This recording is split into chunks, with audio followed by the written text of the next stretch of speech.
Praise Lord, praise Lord, praise Lord, hallelujah, hallelujah, hallelujah. सबको जय मसीह की। परमेश्वर, हमारा परमेश्वर जो सृष्टि का सृजनहार है, वो चाहता है कि हम उसकी महिमा करें, उसके भवन की महिमा करें, उसके भजनों की महिमा करें, उसके वचन की महिमा करें। यानी कि हर तरह से हम केवल अपने परमेश्वर यहोवा की महिमा करें। Hallelujah, praise Lord.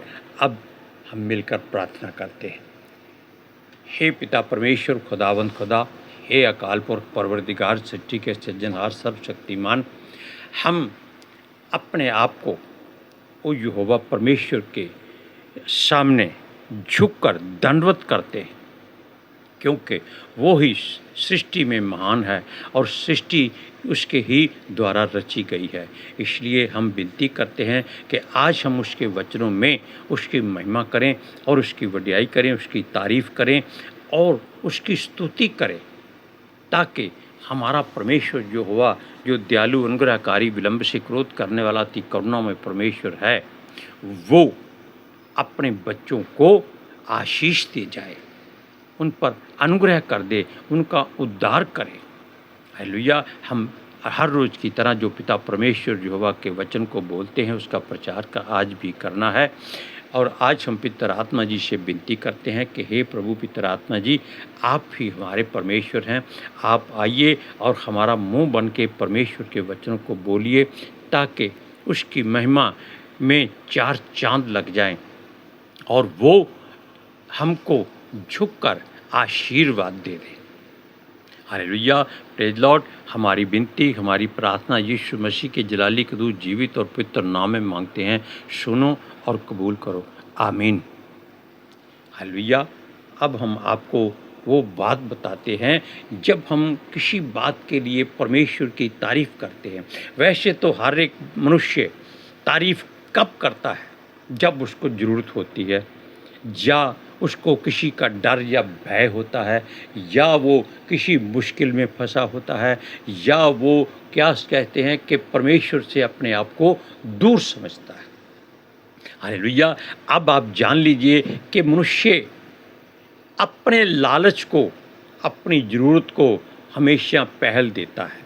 अगर हम हमेशा अपने हर काम में अपने सृष्टिकर्ता, अपने सृजनहार, अपने उद्धारकर्ता, अपने अनुग्रहकारी, अपने दयालु और करुणामय परमेश्वर को, जो विलंब से क्रोध करता है और दुख देकर पश्चाताप करने वाला परमेश्वर है, अगर हम उसको हर काम में पहल देते हैं, उसकी आराधना स्तुति करते हैं, उसकी बातों की, उसके कामों की, उसकी वस्तुओं की और उसकी सृष्टि की, यानी कि जो वो चाहता है, हम अगर उसकी मर्जी से उसकी बातें करते हैं, तो वो अपने बच्चों से बहुत प्रसन्न रहता है।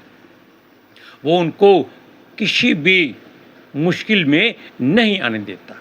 और आप इस बात का सारा जिक्र भजन संहिता 91 में पढ़ चुके हैं और पढ़ते भी हैं कि वो ही हमारा परमेश्वर है, वो ही एक भरोसे योग्य है, विश्वास योग्य है।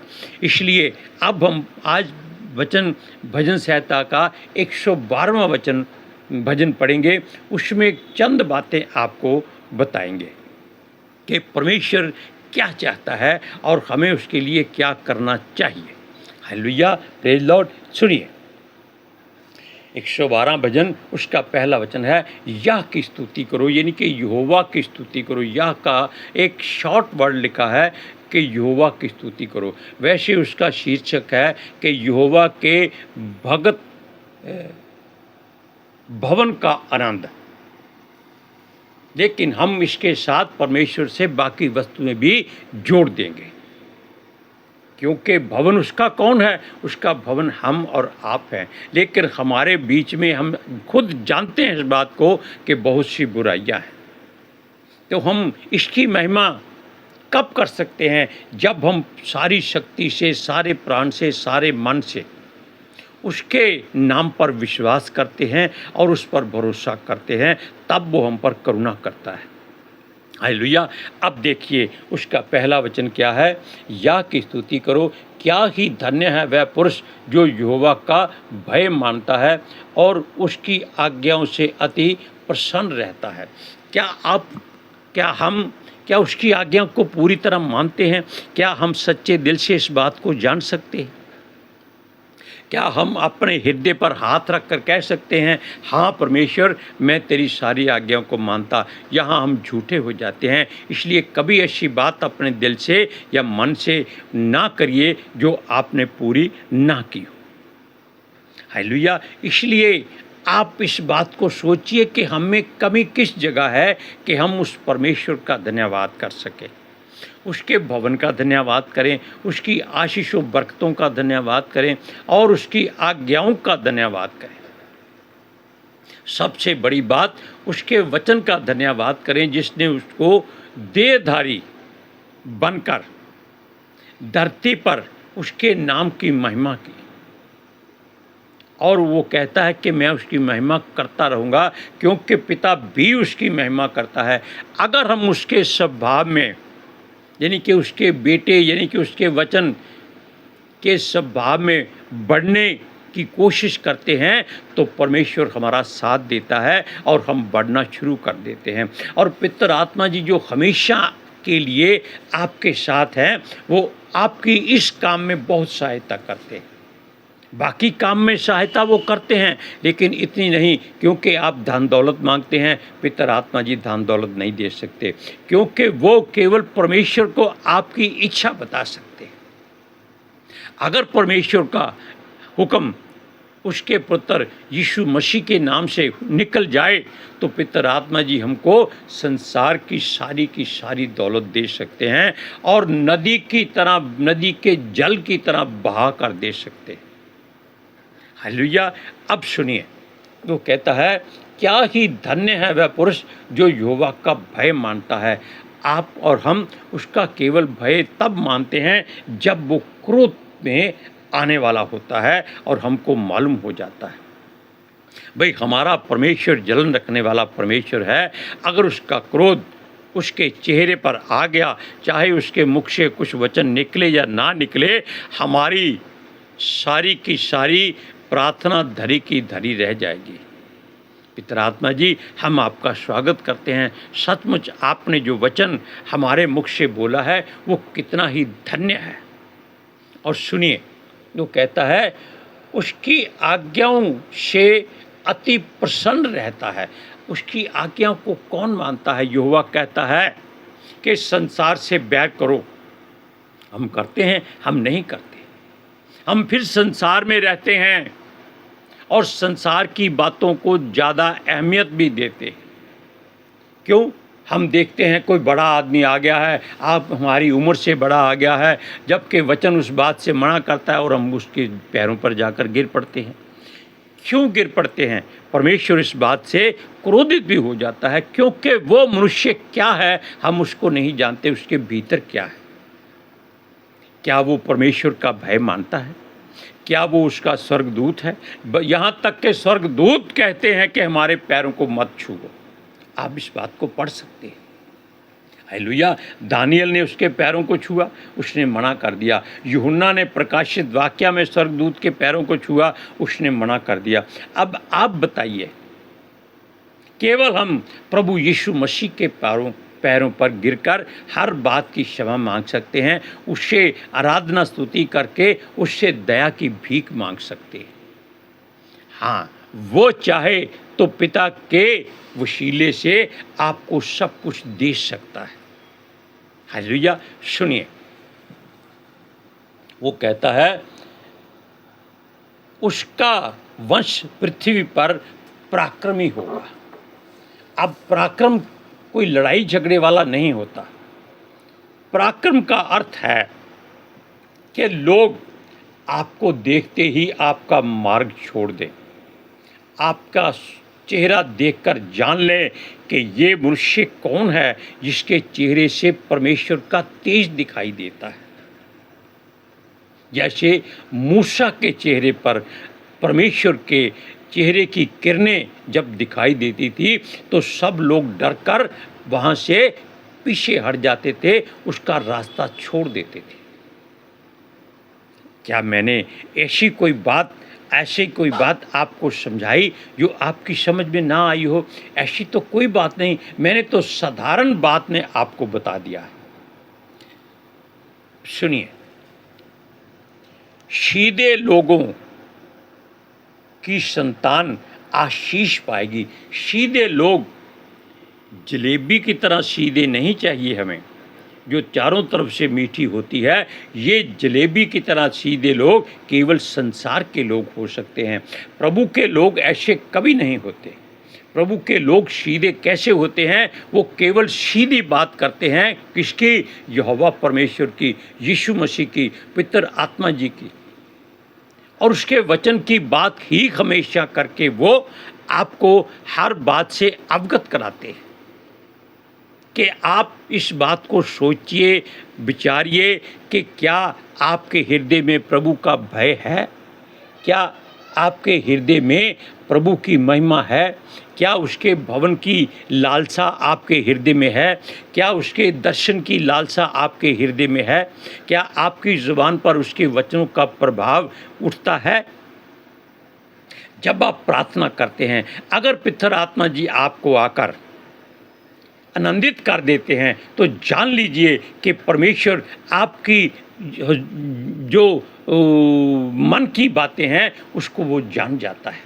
हमने आपको कई बार बताया कि हम कई बार अपने मन में अभी सोचते भी नहीं हैं, तो पितर आत्मा जी को बात मालूम हो जाती है कि हम ये सोचने वाले हैं, और हम पवित्र शास्त्र की बातों में ढूंढते हैं कि क्या ये कहीं लिखा है। नहीं, ये केवल हमारी अनुभूति है जो पितर आत्मा जी के साथ हम जुड़कर उस बात को हासिल कर लेते हैं कि हाँ भाई, पितर आत्मा जी हमारे आसपास हैं, इसलिए उसका भय अपने हृदय में भरपूरी से मानिए। किसका? यहोवा का। हमने आपको अभी पढ़कर सुनाया, क्या ही धन्य है वह मनुष्य जो यहोवा का भय मानता है। अगर आप यहोवा का भय मानते हैं तो पितर आत्मा जी हमेशा आपके अंग संग रहते हैं, और आपको वो पल भर के लिए भी अपने से अलग नहीं करते। अलग तो क्या, वो आपको अपनी निगाहों से भी कभी दूर नहीं होने देते। क्यों? भजन संहिता 139 में कहता है कि अगर मैं अंधेरे में छुप जाऊं तो वहाँ भी तेरा हाथ मेरी अगुवाई करेगा। अगर मैं समुद्र के पार जा बसूं तो भी वहाँ तू मेरी अगुवाई करेगा। कहाँ चले जाएंगे आप? उससे आप अलग नहीं हो सकते। हालेलुया। इसलिए आप योना की तरह अगर सागर की गहराई में दबे हुए हैं और मछली के पेट में हैं, तो भी वहाँ वो आपकी प्रार्थना सुनेगा, जैसे उसने योना नबी की प्रार्थना सुनी थी जब उसने कहा कि हे प्रभु, मैं यहाँ बहुत दुखी हूँ, बहुत पीड़ित हूँ, मुझे क्षमा कर दे। मैं तेरी आज्ञाओं को ज़रूर मानूंगा, मैं तेरी हर बात को पूरा करूँगा। क्यों? मैं धरती के उस छोर तक पहुंच गया हूं जिसको लोग कभी माप नहीं सकते। मैं समुद्र के उस जल की धाराओं में ऐसा डूबा हुआ हूं कि बाहर नहीं निकल सकता। मेरे चारों ओर श्यार लिपटा हुआ है। श्यार का मतलब मौत होती है। हालेलुया। लेकिन वो वहाँ भी वो जीवित है। 3 दिन रात वो मगर के पेट में फंसा रहा। हालेलुया। अब हम पूरी बात फिर बोलते हैं, सुनिए। वो कहता है, उसके घर में धन संपत्ति रहती है और उसका धर्म सदा बना रहेगा। अब धर्म नाम की चीज़ सूरज प्रमाणी कहता है कोई नहीं है, लेकिन वचन कहता है कि उसका धर्म बना रहेगा। लेकिन यहाँ वो सूरज प्रमाणी कहता है कि आप इस बात का अर्थ धर्म की बजाय धार्मिकता को इस्तेमाल करो। धर्म का मतलब होता है कि बाकी जातियों से, बाकी कौमों से, बाकी रीति रिवाजों से अलग हो जाना।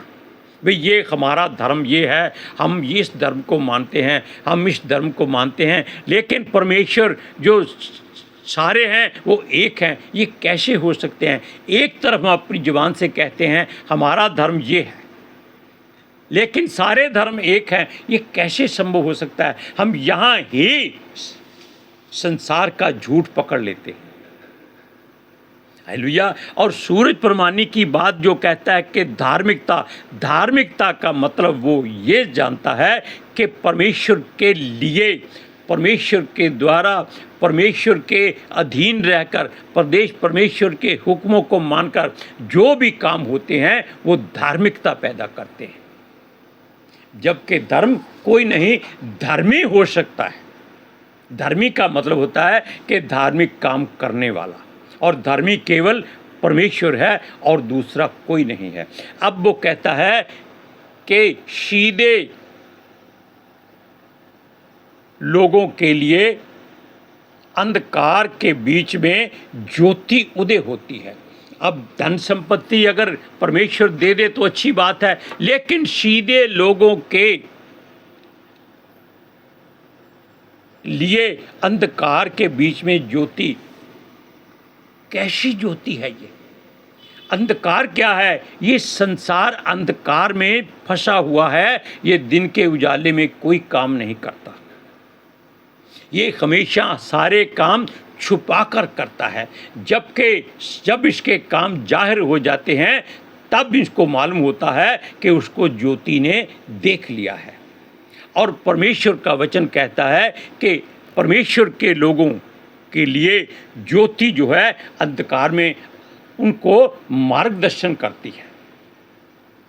ज्योति कौन सी है? कोई दिया मोमबत्ती नहीं है, ये यीशु मसीह का चेहरे का प्रकाश है, ये यहोवा के चेहरे का प्रकाश है जो आपको मार्गदर्शन करता है, अच्छे मार्ग पर लेके जाता है, बुरे मार्ग पर नहीं ले जाता। ये धन संपत्ति का लालच नहीं देता।